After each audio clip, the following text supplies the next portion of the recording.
We're back. You're back. I'm back back. from vacation, guy. Air quotes. Oh no. It was a Yeah. rough one, man. Rough Yeah. one. Woo! We had I think on the last episode I told you about how we did the urgent care Right. and we did the doctor or hospital. And then the back half, Jamie got sick, so we were back to the urgent Jamie, care. what are you doing? So it was 2 urgent cares and a hospital visit on this so-called vacation. That's not a vacation at all. It was quite something. The Matt Stenson, who works with me at Userscape, he has this theory that if your kids are with you, it's just a trip, not a vacation, which I think I buy that. I think that makes sense. I definitely need a vacation. But it was a trip. It was good though. Brother got stuck in the sand. So that was exciting. A bunch of people getting stuck in the sand. There was like, I don't know, something about the wind and stuff and the thing. People were getting stuck in the sand everywhere, even big trucks and stuff. I didn't have any trouble, luckily. What was he driving, and did you pull him out with the Rivian?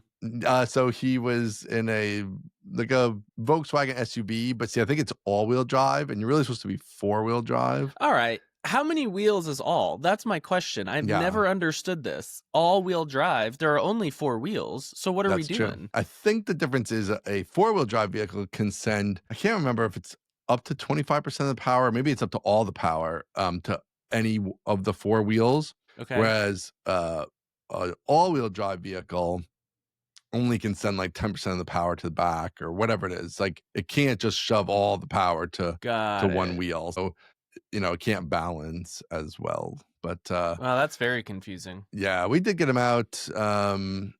Actually, somebody else came behind him and pulled him out with my strap. So you still get credit. You get credit. I bought gadgets, baby. So I had the gadgets. Of course, I bought a strap, a toe strap, and I bought a collapsible shovel thing, both of which came in handy. So that was good. The toe strap pulled him out. This Jeep came along and his tow hook was on the backside. Jeep guys. Yeah, I know. Everybody was getting stuck in this, like, to get to the house, you had to go over this little ridge with a dune on each side. So it was a very narrow little passageway. That's where people were getting stuck. So the guy was already on the other side, so I was able to pull him out, whatever. Tons of people were getting stuck in there, though. Even like we saw people on this other road next to us getting stuck with like so there's these big tour buses to see the wild horses. So these tour buses come through and they're like Hummers and big trucks with huge tires and all this stuff with these special backs to hold like 10 people. And those guys were getting stuck. So it was crazy. But well, maybe we shouldn't be driving on the beach. That's kind of my takeaway here. No, I've never had any trouble, I have to say. And as long as you air down your tires, you get the 4-wheel drive, it's fine most of the time. Well, I'm glad you made it out. Sorry, you had 3 separate emergency visits. That's not great. And then yesterday we did the 12-hour drive home, straight through. I think it's the longest I've ever driven just myself. What are you doing on a 12-hour drive? Are you listening to something? Okay, so here's the whole thing. No. So Jamie's sick, so I'm doing the driving. Got the kids in the back. Yeah. We're all in the truck. And the truck is roomy, but it's still in the back. All the kids are big now. Are we in an electric vehicle for 12 hours? We are in an electric vehicle. Oh, so we're stopping every 14 minutes. Okay. So it's a whole other side little thing to talk about. But basically that turned out so good that Jamie's like, whatever. Her car's like paid off, whatever. She's been thinking if she wants to get a new one, whatever, blah, blah. She's thinking about getting a Rivian SUV because she was always scared about the long drives with the EV. And it went so good. Because here's the thing. When you got a bunch of people, you are longer doing whatever you're doing on that rest stop than it takes for the car to charge. So not once did we have to wait for the car. The car was always done by the time the people were done. It's not what I would have expected. Yeah. So by the time everybody goes to the bathroom and you get something to eat, the car is charged. So it's fine. So it's totally fine. So that was great. Wasn't an issue. You have to stop every 3 hours anyway. I have the smallest battery in my truck because I was like, whatever, it's once a year to issue. But it was fine around town, but I was like, I was worried about this trip because it's like the once a year where you're like, oh man, I wish I had the big battery. But it was fine. Like, I don't think the way down didn't cause any extra stops at all. And then the way home, we probably had 1 extra stop. We stopped 3 times. We probably could have stopped twice if I had the big battery pack. But it's like in the 11-hour 12, drive. 12 hours, you should stop 3 Yeah, times you're gonna need 3 regardless. stops anyways, Yeah. right? So it's like you're going to stop a 3rd time whether you're charging or not. So really wasn't any extra work there at all. So it was great. Yeah, I don't know. I had some other story I was talking about. I can't remember. Do you remember what it was? I don't remember what it was. I don't remember what it was. You We made can it back. You're we alive. made it Not a great back. trip. Got I'm it. here. Yeah, that's pretty much it. Let's carry on with that. Yeah, So, let's move to the show. well, yeah, let's move to the show. Vacation's over. We're back on it. Vacation's over. Sorry. How was your weekend? What's going on?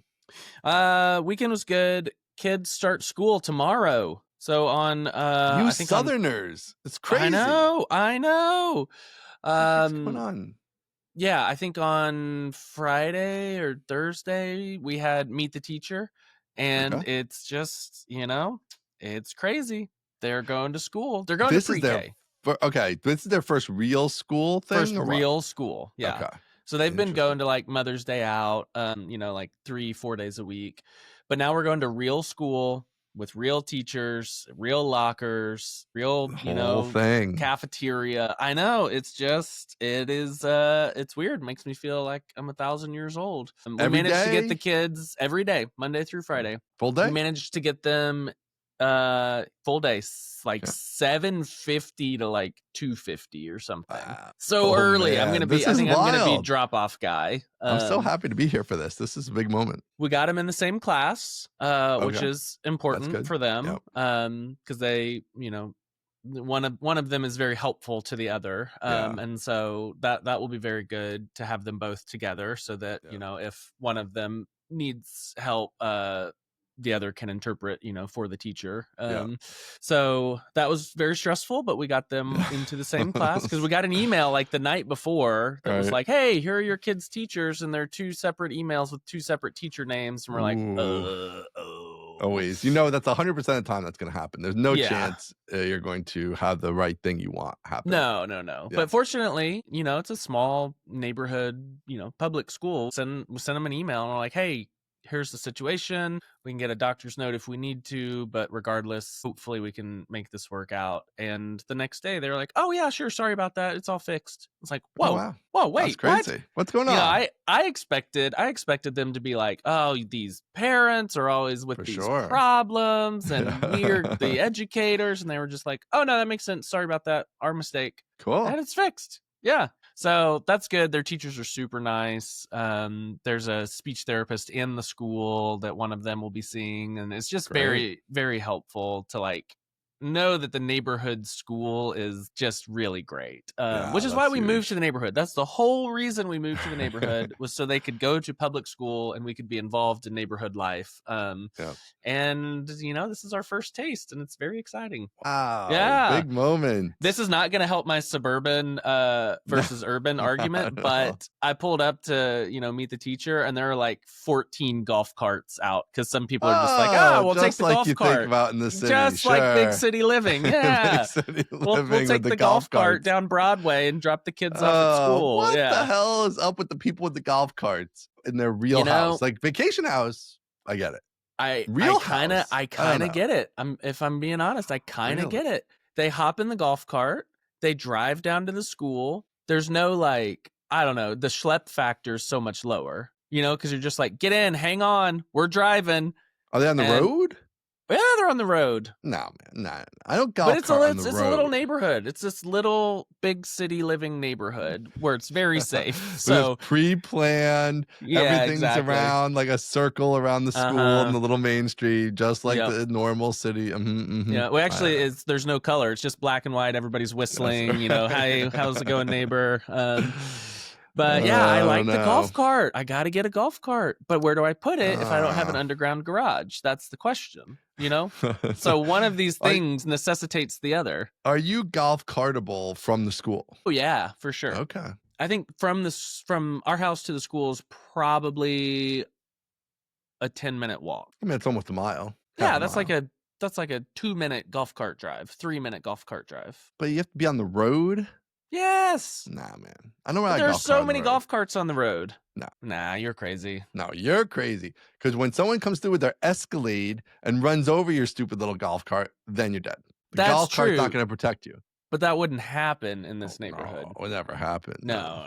all the Escalade drivers are notorious for being very good and paying close attention. Nobody's Same with coming Dodge home Charger middle of the night. drivers. Yeah, all If you've those ever guys. met someone who drives a Dodge Charger, just like the best of us. We love them. They're amazing. Nobody's ever had a few too many cocktails at lunch and coming home at 3 o'clock or at lunch. I'm driving them in the 7:30 in the morning. What about in the morning? I mean, nobody's ever had a cocktail in the morning. No way. Nobody's ever. Yeah. What about with 3 o'clock when you get them? What about the people texting and they're not paying attention? What about those people? These are all good questions. Dude, I don't have answers. Don't do the golf answers to them. The golf cart is for when you're literally in the community where it's just the golf cart paths everywhere, and then you're taking the golf cart paths, or a proper like a street identification zone where like the cars are rare. Fine. Dallas suburbs. I am thinking there's a lot of cars there. I don't think that's a car-free zone. There are a lot of cars, but we'll figure it out. I'll keep you posted. We're not doing it yet. You're getting one. You're getting one, aren't you? I'm gonna get one. Resist. I'm gonna get one. We're not getting it yet. We're not getting it yet. Hold on, Mr. Satisficer. Hold on. No. I'm satisfied with a golf cart. You don't need that. That's not satisfying. You don't understand. That's maximizing. You're not one maximizing. of us.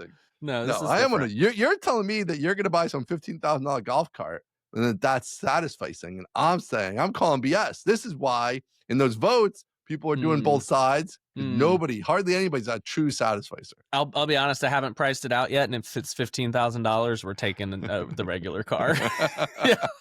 There's no chance. There's no chance of paying $15,000 for a golf cart. If you want the cart that these people have at your fancy school, those people are not driving around in a used actual golf cart that's all busted up and broken down. They've got fans and speakers. Some of them are 6-seaters. There's like 3 rows. Yeah, exactly. That's a $20,000 golf cart there, buddy. Okay, maybe we'll take our rich neighbor's golf cart instead of our own. What about you could split one with the neighbor? Nah, I don't want to do that.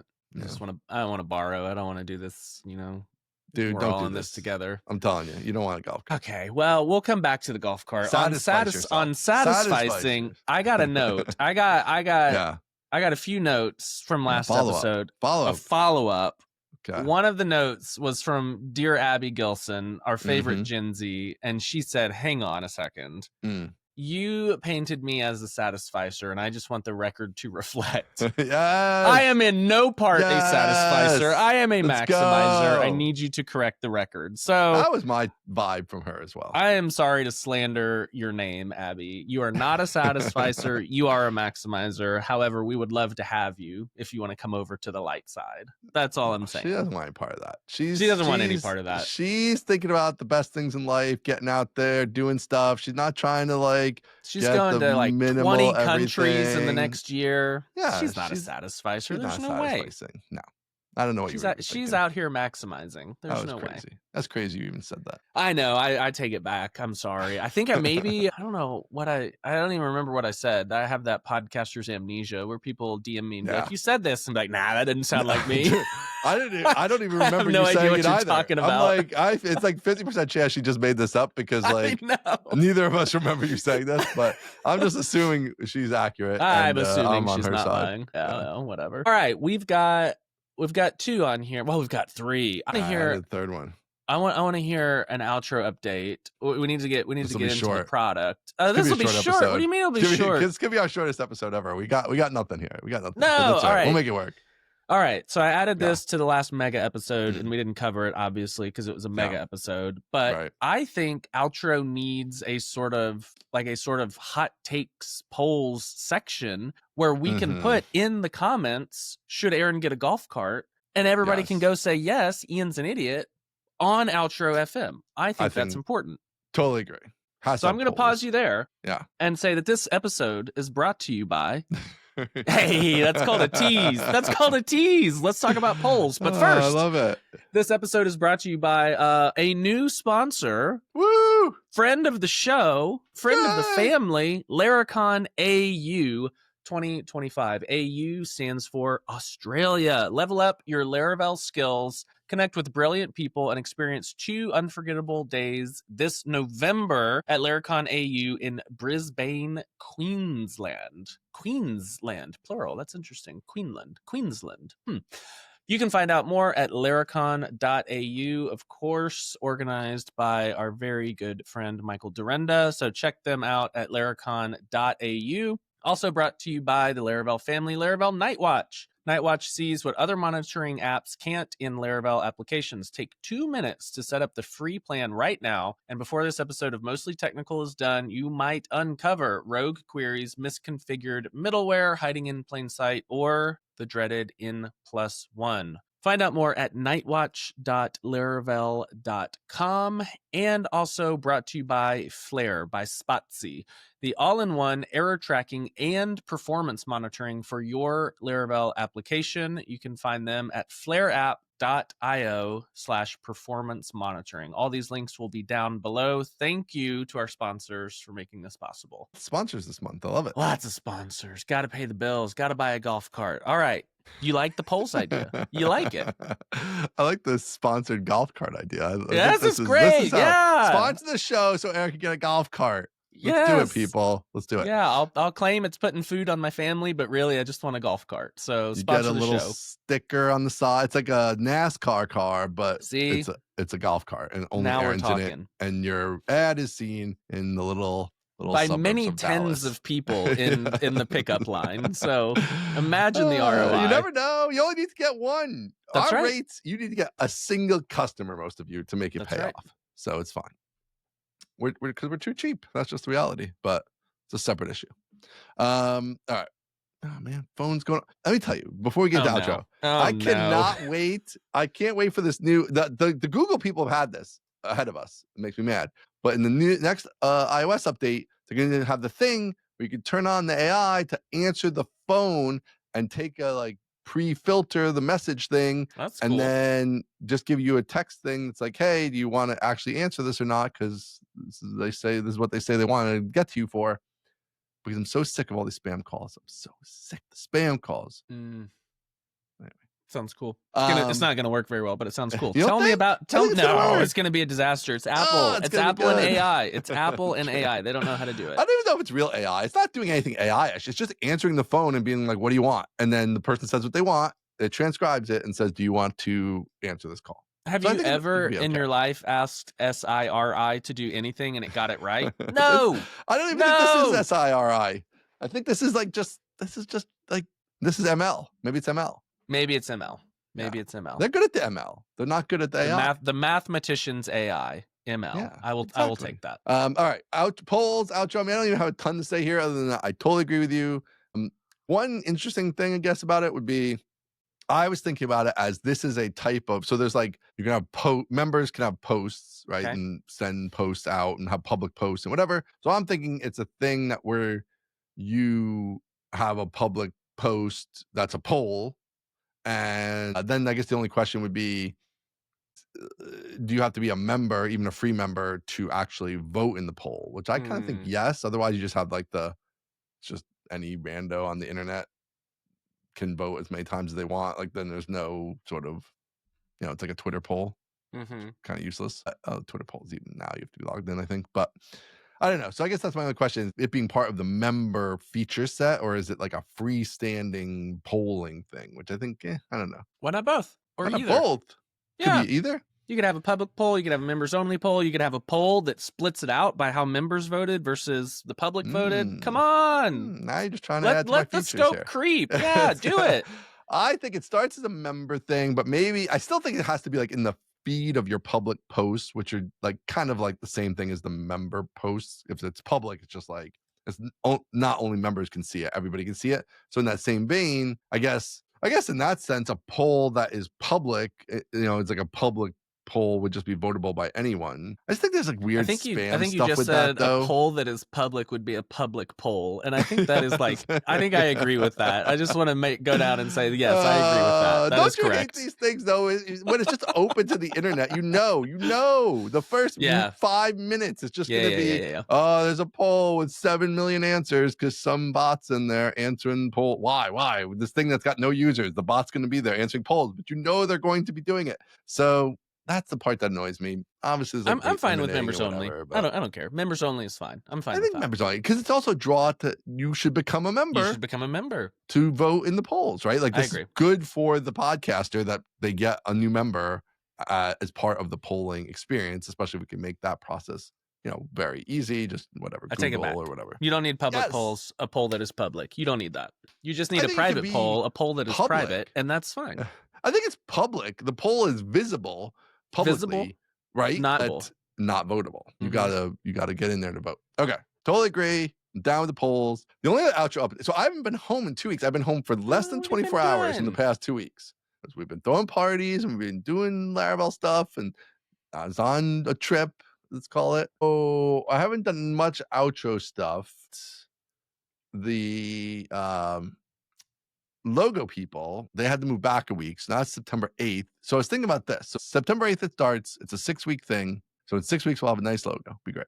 6 weeks for a logo. Yeah. Well, it's like a whole process. It's more than just a logo. You kind of get like a branding kit. You gotta and discover your colors identity and stuff. Yeah, they're gonna go through all that. We're gonna talk about it all in the show as we go through. That's It's gonna great. be very fun. Yes. It'll be good It's gonna be great content. But so I'm kind of thinking, I'm not one to do this.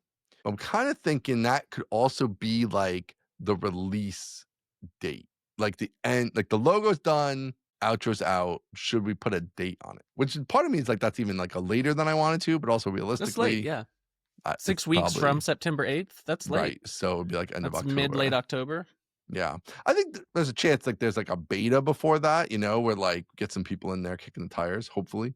But what's stopping us from using it next week? Like just the two of us, or I guess the three of us with producer Dave. Yeah. There's a couple of things I don't like about the like that I still want to nail down a couple things, but pretty soon we could be doing that. Yes. So I think we can get us in there very soon. I think that's fine then. Yeah. If we can get in there very soon, and then October's when it comes out generally, I'm okay with that. Yeah, I think so. Because then if we can get us in there, then we get like maybe, over the next month, we get a couple other people in there so they want to be in there. But I don't know, these things always take long. It's like, this is the thing. I always have these ideas. Oh, it's going to be done. It's going to be quick. Even with the AI is doing a lot of the work, blah, blah. It just still takes a long time. It takes a long time. Yeah, that's just the thing. But it's also Parkinson's law, in that the amount of work will expand to fill the time allotted to it. So we have to put an end date on it, and that will pull forward a lot of the effort. Yeah. So this is what I kind of liked about having. I was like, would be like a natural date to put on it, because I'm not gonna like go live without a logo, right? So like, okay, I'm not an animal, right? So I gotta have a logo. So then that gives me a constraint of like, okay, like at least the core stuff needs to be sort of working at that point. Here's the other kind of main thing. So I haven't had any time to work on it, but I've had time to think about it, right? And that's half the work. That is half the work. Here's what I'm thinking. Here's my kind of pricing thoughts. Tell me what you think about this. There's a lot. I don't know. I'm still torn. There's kind of like the price for using it, just for organizing your podcast, right? Okay. Should it be free? Should it be paid? Blah, blah, all that stuff.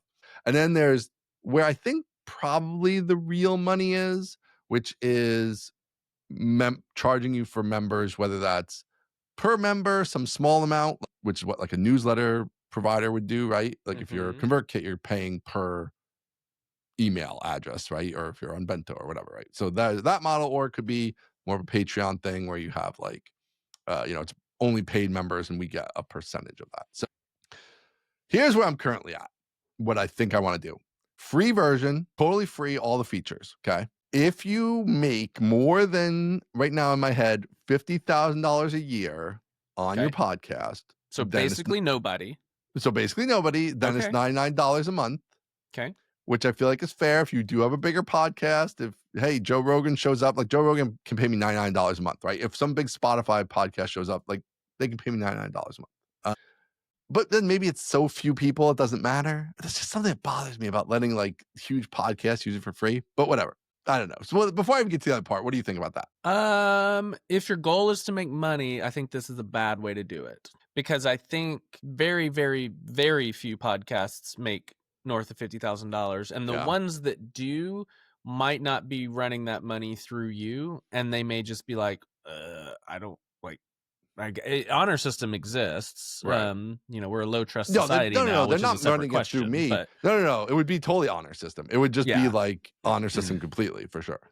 I don't know. I don't think that's the move. No. Not worth the hassle. Not worth it. Fine, freaking Joe Rogan can use it for free, whatever. I mean, no. it. I think that's no. Go the other way. Charge everybody for something, or I don't think we make can do the that. free tier limited to feature gated or something. Yeah, there could be some of that stuff. Here's the thing, though. It's like the math when you try to charge people $9 a month to do something. It's tough. It's very tough. I don't like that math at all. Very bad math. And like the money, like it's just not like the amount to make it even useful amount of money to me in terms of like if this becomes a thing and is busy and requires like developer like if it becomes a thing, like I need a lot of people at $9 a month to like make all that math. $9 is a miss. Right. What's the minimum that's interesting to you in terms of either monthly? All right. So let's say we want to, I mean, listen, I mean, even like 20,000 a month is interesting, right? But it still even is not that much money in terms of like, once you put a developer on it, well, now like that plus the other baseline fees and stuff that you've eaten up all the money pretty much. So like,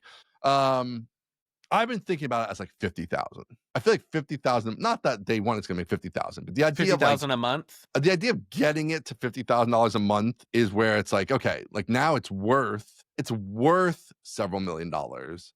And that's sort of like to me the goal. Like if it can get to $50,000 a month, that's a big success for me. Like I consider that very successful. Do you think there are 1,300 podcasts that would pay you $39 a month for this? No. Like yes and no, right? Like I think yes, in the world of podcasts there are, but can I reach all of them to actually then get 1,300 of them to pay $39 a month? Do you know what I'm saying? I do know what you're saying. So what do you think the price is? I just think there's not a good price like that. So I guess the way I was thinking about it, I think 39 to me is like almost the worst kind of pricing because it's like expensive. Like it's gonna be more than their podcast hosting. Right? Correct. But it's also nothing to like a podcast that makes a lot of money, right? Correct. Like we're not maximizing on the big fish, and the little fish are gonna be like, this is costing twice what Transistor cost me.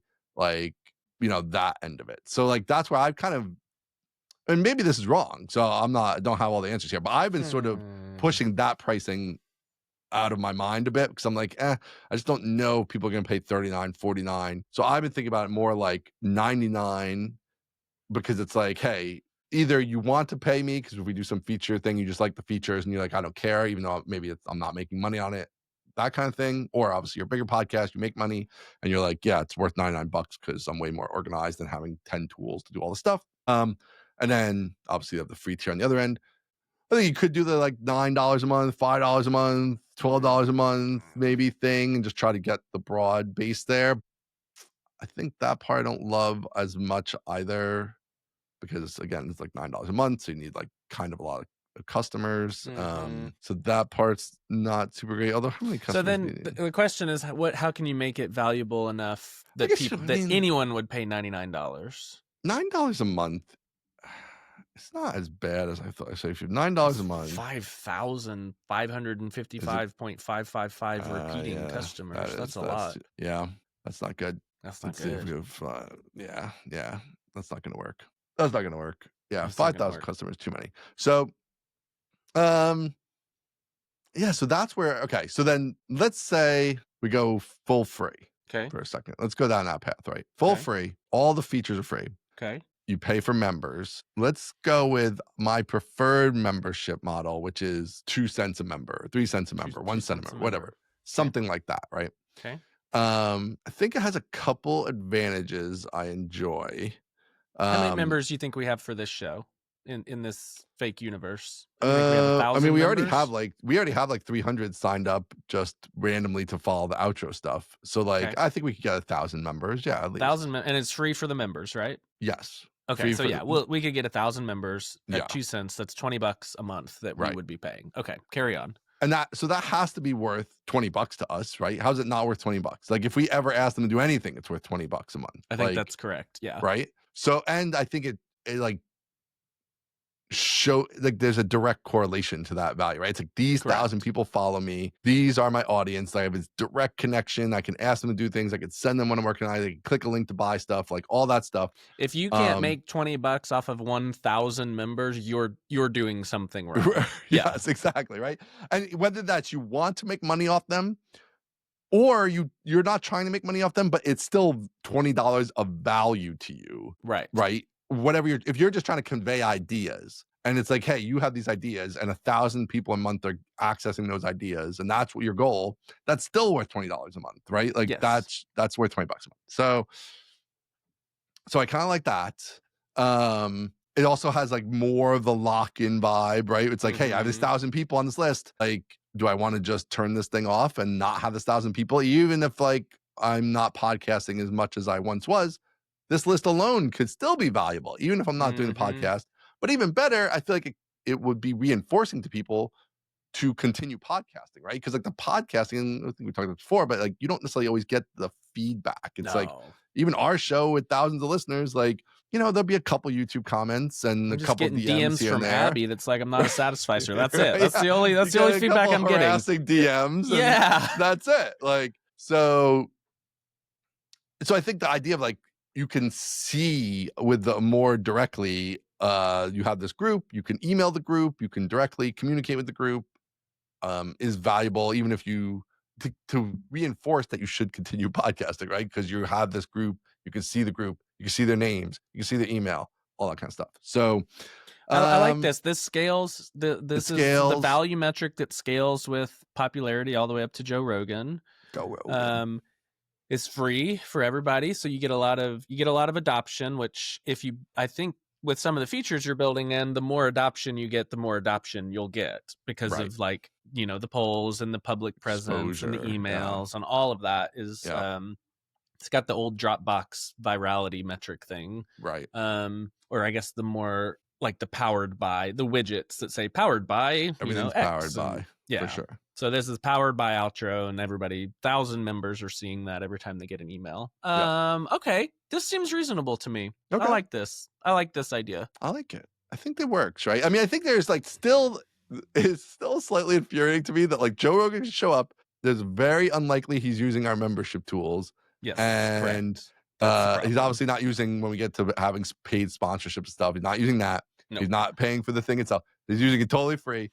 Same with Spotify, right? Because Spotify shows got whatever Spotify Inc. makes them use for all their stuff, right? Whatever. Even Syntax FM could show up and not use the member thing at all. Right. Yeah. Right. So that part's a little bit annoying, but at the same time, like whatever. Like who cares? At the end of the day, like that's just the way it is. And if it's like so popular that Syntax and Joe Rogan, everybody's using it, that probably means a bunch of other people are using it too, and they are using those tools. Yeah. And or everybody's using it, they're not using membership tools, and we come up with some other way to make people pay money to keep it sustainable, which is always a possibility. But here's one question for you. Does this set you up for adversarial like lock-in?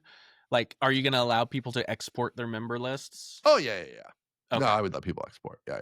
No, we're not trying to do like the full sleazy lock-in now. So the bar is just, hey, if you quit using this, you're going to have to export it, go to some other tool, import it, pay for that tool. Okay, right. So it's more like a friction thing, right? Like it's not like, it's a friction thing. It's a like, I think there will be features that where it's like, if you just use ConvertKit or Bento or whatever, it's not going to be as integrated with the idea of what your podcast is doing. So I think there can be some features there for the podcasters that are a bonus. Even things like, obviously very simple things like your new episode comes out, everybody gets emailed, right? Like it's just automated. It's just like whatever, very easy to set up, all that stuff. You don't have to go set that up in the other platform, all those things. But I think there's even more we can do with that.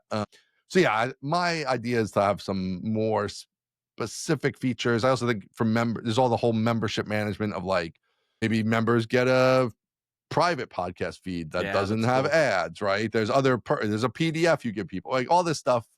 Which again, you can always set up with one of a million other tools, but it's usually a little bit more complicated process because it's not a tool that's like inherently designed with this concept, right? Like, so you can do it, but you have to jump through whatever hoops to make it happen because it's a generic mailing list manager and not designed with the idea of actual members who you are giving special perks to. And the idea of perks is an actual concept that the platform understands, right? So I think there's some of those niceties that would be in there. I already have a little bit of that in there. So yes, I think that's kind of the aspect of that there is that. And I do think that that's a risk on the other side of it. Like you do get members who are, podcasts that build up a big list and they're like, hey, like Bento, ConvertKit, MailChimp, whoever. Now I need the other stuff those tools provide that you don't, because I want A/B testing and I want whatever, like, because what I'm really doing is selling courses, and this is not the main platform for that or whatever. So I think you'll lose people on that side potentially too. But I feel like there's a possible answers to that. And it's like a thing to not worry about until like, oh wow, we lose a lot of people. When they hit 3,000 members, they all leave, right? Well, then like we could figure out what we do about that and why are they leaving, and maybe we can add those features, or we have to change something else about the system to make it more valuable in some other way. So I don't know. That's like I don't want to get too far down that road of like, that's like a good problem, right? It's like, oh, well, people are using this so much, and then like they get so big using it. Yeah, if you start suffering from success, we can talk about it. Right. Then we'll analyze that on the show when that happens, what we do at that point. But okay, so free for everybody, some cents per member, and then paid members. So you can have free members and paid members. I think under that model, we don't take any cut from paid members. So paid members are free other than like whatever Stripe fee, whatever, there's credit card fees. I think that way it's like, I'd rather have it per member, I feel like, for a few reasons, than percentage of paid members. But I don't know. What do you think about that? It's pretty compelling. I think every other platform, has their what do you call it? What do you call it in casinos? The rake, like you rake. Yeah, casino. Very good. And I think Gumroad is up to like 10% or something, which is insane. Patreon's going to 10% too. Good Lord. So what do they know that we don't? Who can say? But it does make it pretty compelling to just say, I charge, whatever 2.9% or 30 cents or whatever it is. Whatever it is. Yeah, that seems good, as long as you're getting paid somewhere. I mean, that means that somebody can have $1 level membership or $100 level membership, and they can grow. They can stay with you and grow, and they're not incentivized to leave for somewhere cheaper for processing fees. So I don't know, a lot of unknowns, but it seems compelling. I think so. I think it's an interesting differentiator. Obviously, they're still paying for the free members, so that part, there's still cost there, right? But like, they're also getting value on all those. I feel like we're delivering value on all those. I want to make those features compelling even for the free people. So like, you can have all that stuff in there. Yeah. I mean, I guess there could be a world where people feel like, I don't want to pay for these free people, and that's annoying. I'd rather only pay for the paid members. But it's so cheap that I don't think it's going to be that kind of thing. It's like, and I just think I don't know, so few people I think are going to have paid members, I think. Right. So I don't know that I would like specialty thing. Yeah, I don't know. Yeah. Yeah, I'm just so curious what the average or the median podcast is like. Right. Yeah. Is the median podcast, they have 100 listeners? Right. That's gotta be close to what the median is, right? That part, I don't know about that part, but it's gotta be. It could be. You think it could be more than that? It could be a little more than that. No, I mean, I guess there's like, of all podcasts, like, I think it's like you want to know the stat of like active podcasts where they're regularly podcasting. Median active podcasts. Yeah. How many listeners do you think they have? I think it's more than 100. You think? I think so. What do you think GPT-5 says? Should we ask it? I don't know. GTP's gonna. We're gonna talk about that in a second, but let's hold on. Let's see. Yeah. What? It's a family-friendly show. It's gonna number of crap the bed. Listeners to an actively running podcast. All right. This is called good radio, folks. It's good radio. They hear me typing. When we're typing stuff in on the show. I was how Stern does it. Mumbling that. Okay. So, boy, geez. What kind of business am I getting myself into here? Let's see. There's different numbers here. Buzzsprout's data for downloads within the first 7 days. Well, it's a little different, but I guess that's kind of similar. No, that's close. Median is 27 downloads. Oh, that's not great. No. This is according to ChatGPT 5, but top 5% is 1,000 downloads. Top 1% is 4,000 downloads. Hey, we're almost 1%ers. Yeah. It's a little tricky now with the YouTube. They're probably not counting that because this is just the podcast platform, Buzzsprout, right? So that's kind of interesting too. But all right, Descript has now this is a huge discrepancy. The median show, according to Descript, is 421 downloads per episode. Massive order of magnitude discrepancy. Gigantic discrepancy there. Hold on. Okay. Yeah. So I don't know. So that is completely useless. I don't know which one to trust. That's totally useless. Justin Jackson, if you're listening, please leave a comment on the YouTube episode and tell us what the actual number is. Yeah. I would like to know that. He's got his fingers in all the data. He knows all this stuff. Yeah. 27 is not great. It's not great. 400 is incredible. 400 is great. I love 400. We're cruising. 400, you got a business. We're out of business. 27, you're host. One, we're out of business. One, we're in business. So there is still the world of like sort of podcasting is growing, right? Sure. And so like having it, building a tool while something's still growing is still potentially interesting and useful, right? Maybe it becomes where we have to do more with the membership. Although honestly, like Patreon doesn't even do that much. I just heard the stats about Patreon on the way down driving home from vacation. Patreon is paying out like $2 billion a year in members to member fees. And because they made an announcement about having paid out $10 billion total. So wow. Now Patreon is more than just podcasts, of course. Like people have their OnlyFans alternative on Patreon, right? And they have all kinds of other things on Patreon. So it's not just podcasts, but wow, that's crazy. That's a lot of dough. Yeah. I thought that was a very good stat for our outro, that like Patreon's doing that kind of numbers. I only want 50,000 and they're paying out hundreds of millions a month, right? So like I want a very little tiny piece of that, right? Yeah, so that's not too bad. I mean, there's also even a world, I've thought about this, where like maybe the membership tools just become a straight Patreon competitor and like you don't have to use the podcasting part or whatever. Like there's but I don't want to get into that. I just want it to be a podcasting tool, right? Yet. Like that's the like plan. But there's pivot elements in there potentially. Yes. Deadline number 1 to make it usable for you and me and Dave. That's the deadline number 1. Anyway, that's where we're at.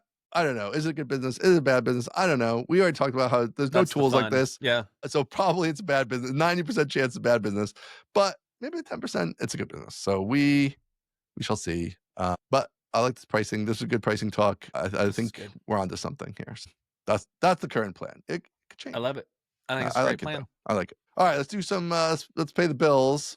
I mean, just to be able to have this sponsor stuff in outro. Every week he says it, folks. Every week he's like, "There should be a better way," and here I am pushing him to make a better way. I know. All right. So this week, brought to you by Honey Badger. Move fast and fix things. That's a great line. With all-in-one app and infrastructure monitoring for Laravel, Rails, and more. Check them out at honeybadger.io. I've known the Honey Badger guys for, I don't know, 15 years or something. Great guys over there. Old school internet guys. Old school bootstrapper, OG types. Yes, really cool. And of course, it literally wouldn't be an episode of Mostly Technical without Bento. And I just love it. He just says, say whatever's on his homepage. So the refreshingly smarter email sending platform, send your product marketing and transactional email with Bento. One app, all your email marketing needs. I enjoy how he's upped the difficulty level here by having his headline refreshes constantly into different words. So it's refreshingly compliant, refreshingly smarter, refreshingly spam free. So he's on to us. He says, read whatever's on my homepage, and then there are 40 things on his homepage. He ups the difficulty level a little bit, but check them out at bentonow.com. Huge thank you to Bento. Bento, he's like, give me a subscription. I'm trying to give him a subscription. I can't because we have to build a tool for the subscriptions. Before you can do anything, you have to do everything. That's my great so burden true. in life. So true. So true. Unrelated to the ad, Jesse has built something new, the founder of Bento. He built Tatami, which is like an email monitoring and alerting platform for like deliverability. So if you're sending emails, I don't know how you like hook it up to Tatami or something, and it like this is what he uses internally to monitor his deliverability, and so it shows like deferrals and bounces and all of that stuff. So he's just going, he's going all in on email. It says it works with SendGrid, SparkPost, SES, Postmark, and more. So the benefits of focus. He just niched into email and just kept going. I mean, it's sort of not focus, and that's a whole separate tool, but Well, but it's sort of focused in that it's like nobody else could do this unless you're super deep in the game already, You gotta be all the way in. Yeah. How's he So, still doing, big like picture focus, little picture distraction. You get it. he You get does it. the demos. I don't understand. He's gotta be on some stuff, right? He's the kind of guy, he's on some stuff. I think he's on something. I think he's Like got some some performance juice. enhancing Yeah, drugs? that's what I'm Yeah. saying. I think he's on the juice. He's like the I Barry think Bonds of bootstrapped startup thing. It's email, which is like a thing that can never go down. It's very brutal. stressful. Yeah. It's like, oh, what's worse than help desk? How about email deliverability, right? Like, Mhm. totally insane. And he does all the demos, and he's building I another know. tool. I don't I don't understand how get he it. does it. I don't get it. I think he Yeah. lives in Japan and just, like, has a quiet life, which That's true. I do feel like there's a there's something there. it's not even that. It's not even a quiet life. I always feel like the Australians, people in Japan, like they have this other advantage, which is like they're on the offset time zone, like they're 12-hour difference. So they just Time get to be arbitrage. yes, and they get to be active when the internet is more quiet, in my opinion. Ugh, At can you least in the imagine? English speaking internet, right? So it's like Yeah. the internet's quiet, you can cruise, nobody's harassing you about anything. You get all this work done, and then they wake up, you've delivered new work, that's great. You go to bed, they're doing whatever they're doing. You wake up, you deal with that, whatever. But like, I kind of like that time offset feels powerful to me. Are we doing this? Are we moving to Japan? I don't know. We should think about it. I'm not thinking about that. Pull the kids out of school after 2 days Hell there. no. Be like, No we're out of school, way. kids. We're going to Japan. They got the underground garages and the houses there. They do. We're doing it. And they're a high trust society. So that does seem pretty nice. Yeah, I think it'd be great to live in Japan. It would be. I don't want to learn Japanese though. I have no mental bandwidth to learn a new language. No way. Yeah. So I don't know. I think Japan's not the easiest place to go if you don't. I mean, I'm that's sure true. Tokyo you could cruise around, right? But I don't know. If you're outside of there, you're just a big English dude. We would be big English dudes. We would stand out pretty badly, I think. But it's kind of funny because Patrick McKenzie, Patio 11, he has talked about this many times, and he's pretty big. Yeah. And people just assume he's like a big white American dude, doesn't know anything, but he actually knows Japanese. So he gets unbelievably good at Japanese. Yeah. Yes. So that's like a whole different thing. Where that's not gonna be me. I'm just gonna be the stereotype of like, I don't know what you're saying. You don't just know gonna speak English but louder. Yeah. That's the American way. Sure is. Oh man. All right, let's What's do going it. on? GPT-5. Yes. Big sigh of relief from me. I'll be honest. All right. You're happy. So I'm happy because it kind of sucks. It's not whatever AGI or whatever. No, it's not super intelligence. It's not AGI. TBH, it's not better than GPT-4. Like, it's fine. Yeah. It's totally fine. And so some of my existential angst is like, you know, am I going to be able to feed my family? Sure. And then, you know, Sam Altman's tweeting like pictures of the Death Star, which I don't think that's a good idea, just like from a PR perspective. Right. But basically being like, hey, what if you had the smartest person in all of history in your pocket at all times for free? It's like, oh, shoot. Damn, that was kind of compelling. And then they release it and it's like, well, you can change the color of your chats and also it's marginally worse and can't do graphs very well. I'm like, hey, this is great news. Like, yeah, we're still in it. We still have a chance. So I don't know. You weren't supposed to be worried. We're not doomers. I thought we were cool. We're not doomers. You're a secret doomer. I'm not a secret doomer. I'm not a secret doomer. I am a how should I brand? I'm a reasonableist. I'm a rationalist. Another positive words. Good branding. Okay. No, I like the AI. I use the AI. Yeah. I don't want knowledge work to become obsolete because have you seen my delicate hands? Like I am a knowledge worker.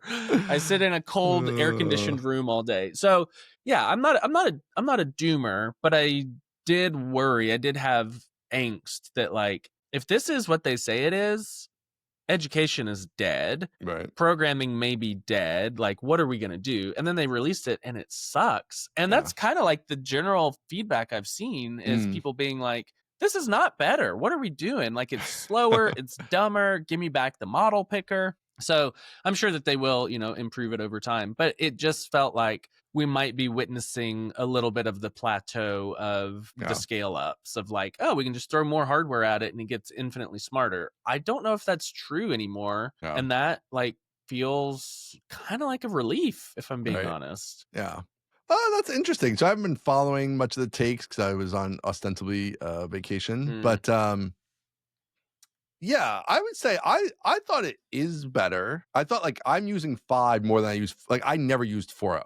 Like, I always used O 03 Oh, and the wow. more thinking-based ones because I found, like, they were just so much better than 4.0, and now I feel like 5 is pretty good for things I was using that for, and it's worth the speed. Now, like, well, the trade-off is now I'll just take the better speed and, it's close enough to, like, what O 03 did or whatever, Mhm. and I think the model picker is better. Like, I like it's like, okay, 3 logical choices instead of here's 42 models and I have to figure out what the hell is the difference between O 03 and 4.0 mini and like all Right. these things that are like their description is like reasoning, more reasoning, and you're like, well, I don't understand what that is. Yeah. Um, Stupid. so I like that better.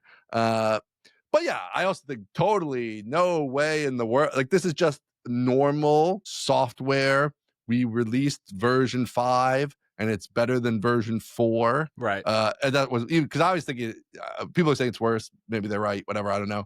For me, I'm like, it seems a little bit better, but it seems like your normal software, incremental, We've reached it got a iPhone little like better. 7 or 8 phase where Yes, it's like, right. it's the thinnest phone we've ever made. And you're like, You're like, cool. all right, what else does it Yeah. do? It's the thinnest phone we've ever made. Like, Yes. oh, okay. Well, I guess that's Yeah. fine. Yeah. So I feel like, yeah, cool. Like, it's got a little better. I like the picker better. I had less things for me to think about. And great. Fine. Not life changing. Not life changing. I thought it did a cool thing. It has the agent mode. I don't know if that was there before or not. I feel like it wasn't in the Mm. UI, which I think makes it a little bit better.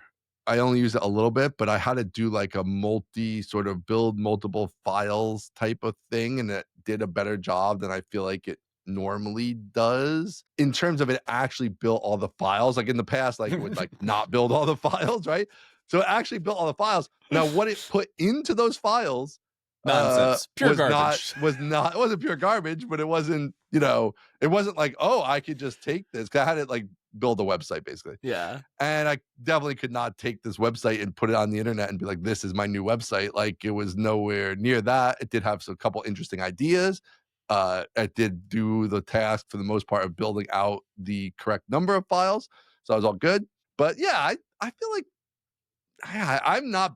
I totally don't think they're gonna come out one day and be like, look at it's basically a human. Like, I think No way. I just don't think there's the training data to do it. I don't think, I think it's gonna be more stuff like they really figure out how to agentify it in their Right. fancy language, right? And so if it gets faster and the agents get better, then you could start to simulate more human-like interactions where because now it can spin off a bunch of different tasks at once and come back to you the way a human might more, with like having thought about different things and tried a couple different things and whatever.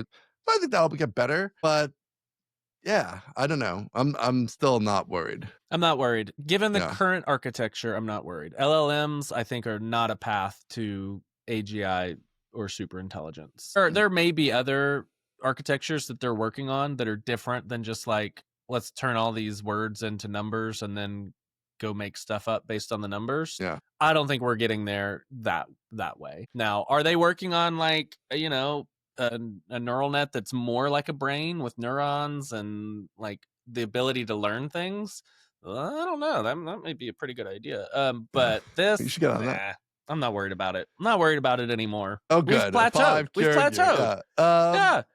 Yeah, I don't know. I think, yeah, I'm not too worried about it. I mean, listen, I think there's going to be disruption. I think it does a lot of stuff good enough, right? And it's helpful and all that stuff. So I still think it's gonna be quite disruptive. But even I don't if it think doesn't improve any further, right. It's going to be very disruptive as people adopt it. I agree. Right. I think it's gonna take the standard technology, like whatever, like I've said before, like we have people still coming to us. The reason they're using HelpSpot is because they were just using a shared mailbox. Shared mailbox has been around 50 years. Yep. Help desk software has been around 40 years. They're still coming from the old 50-year-old thing to the 40-year-old thing, right? So like people are still doing lift and shift for their cloud workloads. And it's like, I'm a cloud migration expert. Yeah. Like, people still need that? Didn't we? Dude, what have we been doing the past 20 years? We have like people still need it. customers who have been using HelpSpot for 15 years and they're in the on-premise version and they're like just now being like, we're still doing this migration to the cloud. All the time we have migrations to our cloud platform from people who are not on the cloud platform. It's like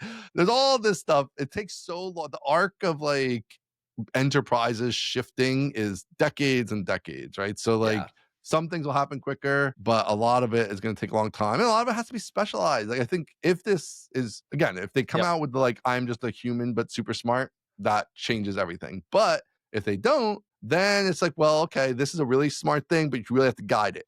And it needs agents, and all that stuff. And it really has to be specialized for the task more so to actually do it at anything close to the real human who knows what they're doing level. So now you're on a bunch of specialized software and specialized maybe even models and whatever else to do so that now it can be something like a physician's assistant, right? At a reliable level. Well, that's now, I just described like at least a decade of work, right? To like get all that stuff done. So like, and then you have to roll it out to every hospital and blah, blah, blah. That's its own thing and blah, blah. So like, you're talking about a very long time, at current levels anyway, unless they can just magically break through, which I don't think they're going to. So I don't know. Going to. I mean, it's even stuff Humans, like there's also undefeated in all of history. Humans. There's still the human. I was really struck by this too. So one of the things I'm trying to figure out, which kind of leads into my other topic of like organizing. I still am on the organizing myself. I don't love where I'm at with the organizing. One of the things I was playing around with, I was like, well, people talk about this notebook LM or whatever, the Google thing. Yeah. So I'm like, okay, let me play around with this thing. Let's have a play. The UI is terrible. I hate everything about the UI. It's a Google product. No, it's so bad. The UI is borderline unusable right out of the box, but fine. So I upload some shit into a notebook, right? And that may be your first problem, but keep going, yeah. And you can like ask it stuff. I mean, it's all like very I'm not even really understanding the difference, but I'm like, okay. The one thing that seems to be different than just doing this with any other AI thing is it can produce like a video or an audio based on the stuff you uploaded into it. Okay. And I'm not interested, but keep going. I listened to like 2 seconds of like the podcast it made from the data I uploaded. I was like, this is horrific, right? And they're not even funny, I bet. It's not even funny. Not even funny. It's like just the non-humanness of it. Yes. It's like, I just think humans are not going to want to listen to a bunch of non-human stuff. So again, maybe when you make this, if it gets so good that it is effectively a human, which I mean, get into what that means, right? But we're definitely way far away from when you chat with ChatGPT thinking it's a human. Like, and it's very subtle, but I feel like it's very distinctive that but like it's very clear. It's like very clear and very subtle at the same time that this is not a human on the other end of this thing, right? Yep. And you're not going to want to be entertained in that way. No, I don't think. No. So I don't know. I was like, this is like the big differentiator to me from just using OpenAI, and it's like, okay, I don't know. I'm not going to consume this thing because it's weird. And again, maybe the kids, that's not true. Blah blah. But you're still done talking about 40 years from now, right, or whatever.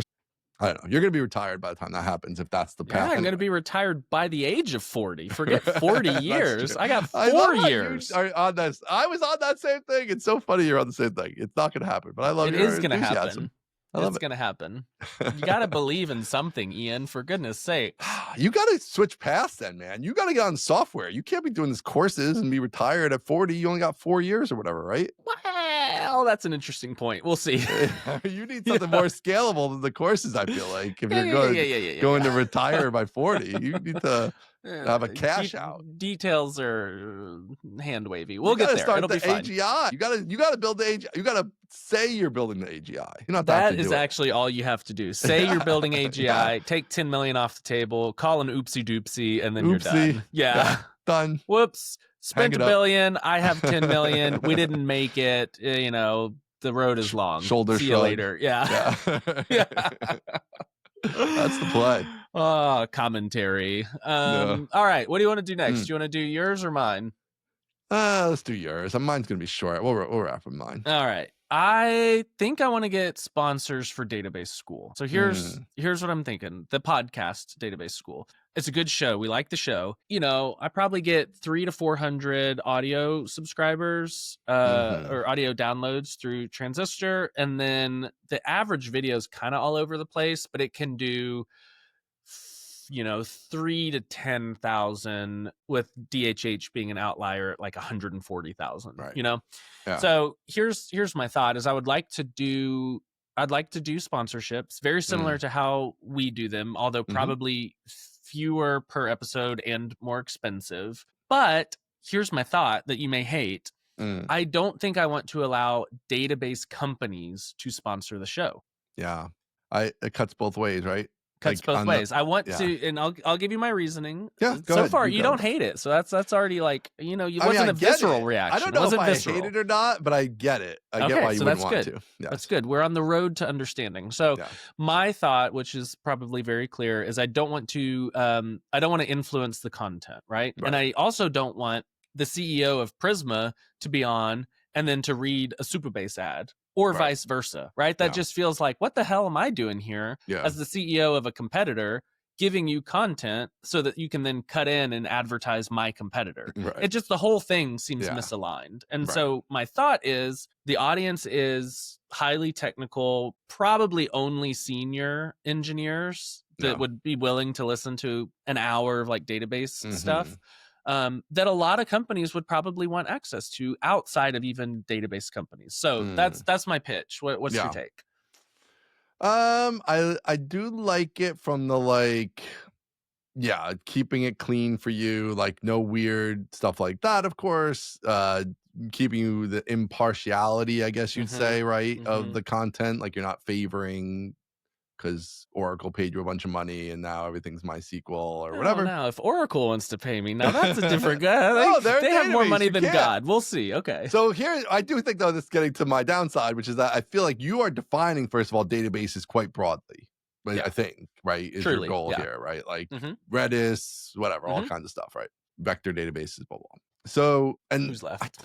Who's left? Like, there's sort of who's left. And the people who are left are now not so well aligned, right? It's like you have this great alignment. Like these are people super interested in databases. I get why I would advertise on this, but now I can't advertise my database stuff on this. So now I have to advertise like, okay, so I'm Laravel. I'm going to advertise Nightwatch, but or Cloud. Or Cloud. But are these even software developers? Like maybe they are database administrators, right? So now I'm definitely less aligned. Like there will be some programmers for sure, but it's not going to be as aligned as Prisma advertising or whatever. I agree. So that's the part where I wonder if I just feel like you're throwing away a lot of revenue to do this, which is like for the practical angle to that. And I don't know all the connections, like all these people that have come on the show, I could email and be like, hey, do you want to sponsor? Now I'm stuck going to like DigitalOcean or Hetzner or people I don't know, like Compute. I mean, any sponsor that we've had on here would work.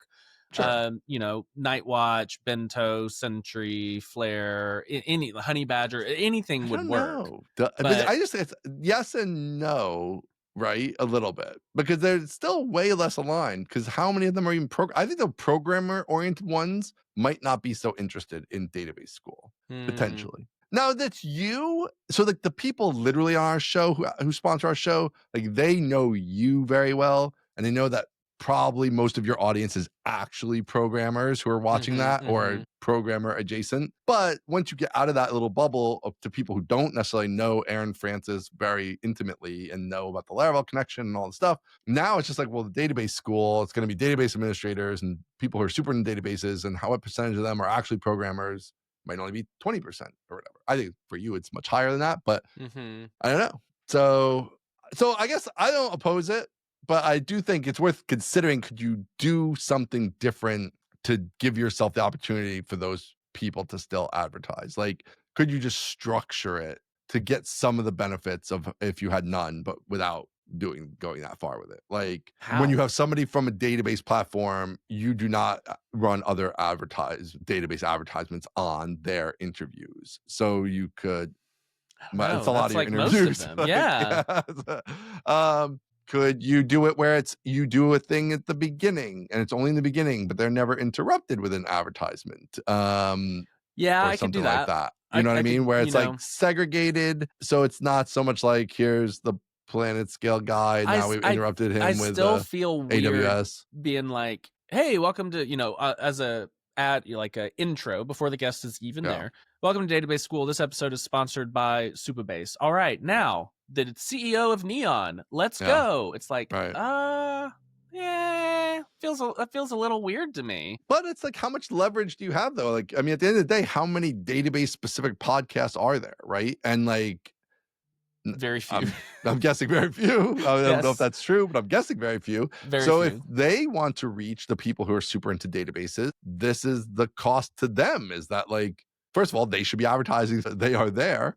And then second of all, you know, this is just, if you want to reach these people, your competitors are also going to be there, which is always true, right? So, but I do see it does get weird. I'm not saying it's not weird. It gets weird. It is weird. weird. So the perpetual question about Aaron and business is, am I being a sensitive young man, or is this like a good decision? That's the question, right? Yeah, those are the two things.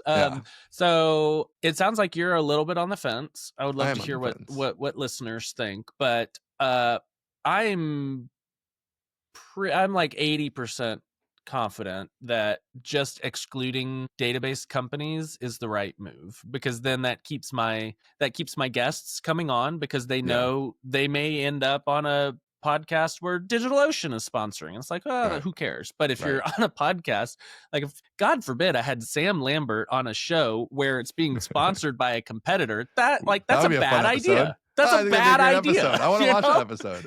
Like, if Neon sponsors the show that Sam is on, or Sam sponsors the show that Nikita is on, like, RDS is sponsoring this one, Sam. Hold on. That's a bad idea. So that's what I'm trying to avoid, you know? Sure. I want to keep the incentive high for, like, CEOs of database companies, which blows my mind, to come on the show without them being like, what the hell's going on here? You know? I mean, I guess I still think that the other thing is, I don't know. I guess there is the case of, like, should you just be pushing more of just make all the focus your own stuff? Potentially. Like, you know what I mean? Like, there is no ads. The ads are for your stuff. That way it's not like watered down with other ads, other things. Potentially. Like Postgres course. That's the ad. You're going to hear it 3 times in this episode. You're going to hear at the beginning. I'm going to cut into the middle. You're going to hear at the end. Postgres course. That's who brings us this show. That's what makes this possible for me to get the CEO of the Cloudflare D1 division on here, whatever you want to call them. Like, like, this is why I can do these things, is because of this course, and that's what I'm at. So you're saying house ads should be the only thing I do? I mean, I think it's something to think about. Like, obviously, the reality is the outside ads just bring in extra money, right? And so I don't know. It's hard to know. You'd have to see. I mean, it could be something to try. I don't feel like I see a lot of. I mean, I just watched the beginning of the one you did for the SQLite. SQLite rewrite. Terso guy. So I don't think you had an ad there. I mean, it says database school at the bottom, but I don't think there's like a buy my Postgres course intro to that or whatever, if I recall. So maybe try pushing that hard with a special offer code for the database school listeners, and actually get some conversion numbers. Like, if you sell 3 every time you do one of these things, or 5 or whatever, like, that might be more valuable than the ads or whatever. I don't know. There's something to do there. It's become valuable real estate. It's a valuable property. It's definitely getting enough that you could definitely, at the very least, sell some ads. You could also start that way too. No databases, sell the ads, see what happens. I guess it also depends how far you're going to go with it. Like, you said DigitalOcean, but like, DigitalOcean sells databases. So, like, I'm okay with that. You're okay with, like, database hosting providers? Like AWS, would you be okay with? Because see, I'd like be we okay just with said, AWS. AWS would be, Sam wouldn't like AWS though. He might. I mean, they use AWS. He maybe wouldn't like RDS specifically, but if I was like, use AWS for all of your elastic database compute, needs, like, who cares? I guess if you would, it's like a special. You can't talk about RDS, but you can talk about something else. I guess. So I'm looking at. I mean, these are obviously DHH's way. I cannot believe DHH was my first guest ever. That's set the bar very high. Jeez, no kidding. 125,000 views on that. But then 16, 16, 15, 20, couple of 6, 4, 2, 6, 16, 10. I mean, this is a valuable property. Serious numbers for a pretty niche topic. Podcast about databases. Yeah. So, okay, well, I'll think about it. I'll be curious what people think. So if you have ideas, let me know. But I think there's something to be done there. Yeah. I think so. You have to use the outro sponsorship platform. Well, you probably have your One own would love to platform, use that, provided it is available. There's not enough time, Aaron. There's not enough time. Okay. You want to talk to me about time? I've been feeling that forever. All right. So this is why I want to try to get organized. So, okay. Final topic. And you're using the worst tool in all of history to do it, but carry on. I used to use Notion. I got rid of Notion. I tried a bunch of other stuff. I'm kind of think I'm going back to Notion. No, you know, like the Notion? What is the draw? What is the gravity well that keeps people coming back? So it's like, I want to have some AI stuff. First of all, none of the other notes even have any AI stuff. And I'm like, why? Why do you have literally none? Like I have Bear, which is what I'm primarily using. Bear's great. Bear's great. Still the best writing UI ever. Yep. For Markdown, it's literally the best Markdown editor ever. There's no AI in it at all. You can't do anything with AI. And it's not stored on disk in a way you could use AI with it there. Or at least, I don't know, maybe in some sleaze, not documented. Maybe there's some way I could do it, but whatever. Oh, I don't know. So then it's like, I tried Obsidian.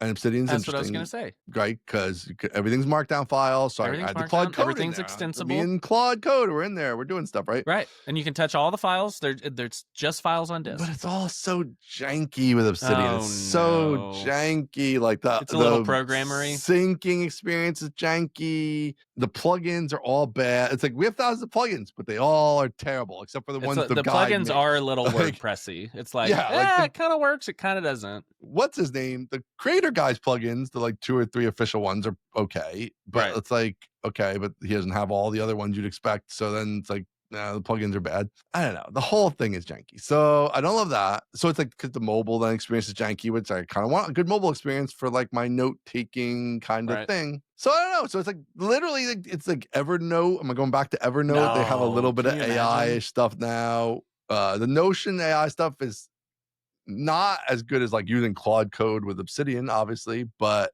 is more realistic because I could also do it again. Like Claude Code means I have to like be at my computer to do stuff if I want to use the AI stuff or whatever, which I don't love. It can do some more advanced things I like, which is like when something inserts into the database, it can make a summary. So it can do some of those things that would be obvious things to do.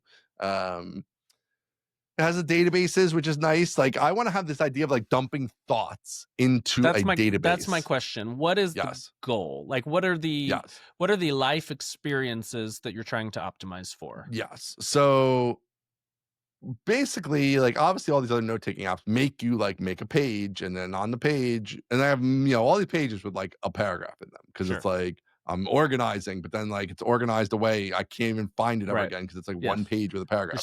Your second brain is so complex. You need your entire first brain to use it. Yeah, exactly. So how I'm structuring it is instead, it's just there's like a thoughts or ideas like database, and I can just dump stuff into that, and then I can use the AI search to suck stuff back out. Like what's everything I ever said about outro pricing?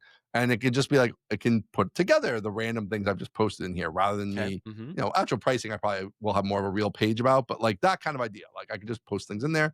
The other thing I want to have in there is links, like, so I can just have links I want to save with like a summary of what the content was and searchable, all that stuff. So that's the thing. And then I can still have pages, of course. Some things need a full page and they can have a full page, and that's great. I want to have a place to dump ideas or thoughts. Right now, I actually use things for that most of the time. Like I put it in the to-do thing, which isn't the right place for that. That's so the out and about experience, the mobile experience, is it enough to capture and send while you're out and about, and then process when you're back on the desktop? I'm trying to figure out what is like how robust does mobile need to be? Yeah, it's mostly it's mostly like, hey, I have this thought while I'm doing whatever. I just want to like be able to log it and have the thought saved somewhere. And then sometimes I'll do more with it. Sometimes I won't. Kind of depends what exactly it is. But yeah, potentially. Okay, so we need like ubiquitous capture. That's what we're going for. I need to be able to capture anywhere, not necessarily process everything everywhere. Yes. Yeah, I don't know. I'm notoriously anti second brain, so I'm not very deep into this whole PKM, this personal knowledge management thing. Right. Me either, really. I'm not super deep on it. Yeah, I do like the idea of capturing while I'm out and about. I've started using voice memos for that. Which I may have a YouTube video on soon because there's some interesting things there. But voice memos are very helpful for me because they are so well integrated into iOS that like you can just push that action button, record a thing, and then let go, and it's it's done. It's there. Where do they go? It's just in the voice memo app? That's the trick. It's in the voice memo app, which Yeah. syncs via iCloud to your Mac, which you can then pull the recordings out if you are a very intelligent young man. So it's a little bit difficult, but we'll have some news on that soon. Yeah. I do like the pile versus an over organized file system. I like a pile. I like, hey, this is where I put the things. I need a utility drawer. Yep. Every system needs like an inbox or utility drawer, or like a dumping space. I agree. Does Notion handle that pretty well? Like, how are you going to accomplish these goals with Notion? I think it does, because that's the first thing I tested was that. So this is really what I wanted. I wanted to just dump, because I'm sick of organizing. I don't want to organize. I hate the organize. I'm not using it that way, right? Like, I want to look back in a year and be like, I remember tag this it. thing. I don't want to tag it. Yes. Yeah. This is the thing. We have the AI. It's actually good at categorizing stuff, at summarizing stuff, at sucking things out that I said previously. Like, what? None of these note tools leverage any of that, and I don't understand why. So Notion is the one doing the most of that leveraging, which is the main reason I'm back there. So they have the concept of database. I can dump stuff in the database. I can have it AI auto tag it. I can have AI auto summarize if it's like a link thing or whatever. And then yes, with the searching and hence AI chatting elements of Notion, can look into the databases, so they can get at my random 2 sentences I put in there 2 years ago about some HelpSpot thing and give it back to me ostensibly. Everything connects to Notion, which is like another nice thing. It's like I can, if I want to go Aaron Francis and wire it up in a bunch of weird ways, it's wireable. A bunch of cool ways, yeah. Yes, cool. Their block editor, their editor is a nightmare, though. I like the editor. Is it fast enough? Oh, it's fast enough for me. No, you have seen actual slowness with it, you mean? Or? Yeah, like it's like every new line is basically like a new block that is like real wonky to work with. Like the actual text editing experience I have found is not ideal. Also, there's a whole culture of like, let's use emojis for everything in Notion, and I hate that. Hate that culture. I don't necessarily. I'm not adopting that. I will put an emoji on like the top level left nav item, sort of, but I'm not going to be part of the problem. Everything. No, I'm not emojiing everything.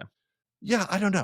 I mean, I do have some concerns, like the date, like when I have 300 things in the database, is it going to be slow or weird? I part of me thinks that seems unlikely, but then maybe it will be. I don't know. But I want the AI to do this stuff for me. I don't want to organize stuff. I don't even know how to organize stuff, and I don't want to do it. And I just want the AI to organize it. I don't want to do it. I'm not good at it. I don't even know how to do it. What's the problem here? Why am I doing it? Like, it should be able to do it. And like, also even analyze, like, some of this stuff is garbage, right? So that I log in here. Let's ignore the garbage and pull out the interesting bits that I put in there, right? Like, all these things feel like they should be possible now, at least on some kind of basic level, which is all I need. I'm not running a Fortune 500 company here. Like, I need some basic note taking, some basic sucking information out of those notes, but nothing does it. Nothing does it. And I don't get why. I don't understand. Like, why is why don't I still think Obsidian? I think Obsidian's probably the way. But they're not doing it. But you can do that all with Claude Code on the files. But then I can't do it mobile, right? Then it's only right. But you don't need to do it mobile. You just need to figure out a way to get stuff into Obsidian from mobile. No, that's what you need. Totally true. What if I want to look something up mobilely? Now I can't. Now I can't have the AI help me. Right? I mean, there is even a way with Claude Code. You can GitHub, whatever it's called, running up there. Now I'm running a whole thing. I don't want to deal with all that. No. At some point, I assume all these note-taking apps will update to be at the very least like, hey, let you dump your OpenAI key in here, and then we will help you do useful stuff. Like, I think it's a little while that's not there yet. Plugin for that. There is a plugin, but it's trash. That's what I'm saying. The plugin is not good. There is a plugin for that. It's not good. So that's the problem. Because it needs to be like in it. It needs to be part of it. Yeah. And it's weird. I'm surprised there aren't even new ones. Why has nobody built, like, this is the AI first note-taking app? Well, that there are 100 of those built by indie hackers. I've looked around. There's not like as many as you would think. Or they have weird, like everybody was like, multiple people said I should use Granola. But Granola is for AI note-taking your meetings. And like, there is like a weirder way you can just manually add a note, but it is not like it's not built for note-taking. No. Yes. No. So I don't know. I mean, I'm sure again there are a few things, but do they have a mobile app? The whole niceties that I would prefer Right. to have. Like, I don't know. It's very annoying. I want Obsidian to be the solution. I don't know. It's just not. It's not clicking. It's not working. I know that somebody listening is an Obsidian head, and they're gonna like make you a loom on how to do it, I and I welcome know that. they I think that is will. correct. I think Ah, that but they there's should eight. they I've should do that. watched all those things. I was No, no, linking no. out to You them. just I was need linking people. one person who is an expert who gets your vibe, your whole thing, and who Yeah. can tell you, Ian, this is how you should do it. Now, Obsidian did just release this. Or they didn't release it, which is another little annoying thing. It's like only released if you're paid them the special membership or some bullshit, whatever, blah, blah, blah. Where like the database, some databasey module, so you can do in Notion with a database of stuff. Don't like that. I don't like that. I don't assume like it's that. still markdown underneath, or Probably. some file format that's open-ish. I can't imagine them.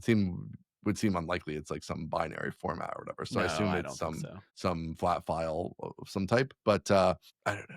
I don't know. Maybe I'll look at You know that. what I want to say is just build it yourself. That's what I want to say. Yeah, well, that's what of course, I was thinking that. I was like, I have some good domains that we've heard for this, and I just want great domains. I'm a dump stuff programmer. into.